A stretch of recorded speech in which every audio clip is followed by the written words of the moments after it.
naman yung strap ng bra ko, kahit naka-tube pa ako, hindi ko to itatago. Ito yung lace push-up bra, wired nga pala to, so may bakal to, tapos push-up bra na din. Kung naghahanap ka ng mga push-up bra, tapos lace na may bakal, ito, meron tayong available. Tapos grabe yung atake ng pagka-strap nito. So ang ganda niya. Meron nga pala tayong available color dyan, color red, color black, at color white. So pwede kayong bumili ng isang peraso, dalawang peraso. Available din to sa sizes na 32, hanggang 38, cup A, cup B. So, ganito yung pinaka-details na sa likod. So, lace siya, breathable, maganda din yung pagkakatahi niya, at ganito naman yung pinaka-hook niya sa likod, kung saan meron tayong tatlong adjustan kung saan pwede siya luwagan at sikipan. Ganito yung atake ng pinaka-strap niya, hindi yan natatanggal ha.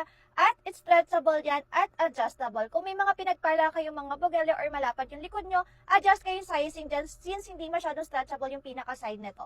At ganito naman din po yung pinaka-details na sa likod or yung pinaka-cup, hindi ganun kakapal, hindi ganun kanipis, sakto lang yung pinaka-foam niya, at may bakal po ito ha. Kaya kung naghahanap kayo ng mga pa-lace na bra, tapos ganito yung atake ng pinaka-strap, ilalagay ko din yung link natin dyan sa basket, i-check nyo na.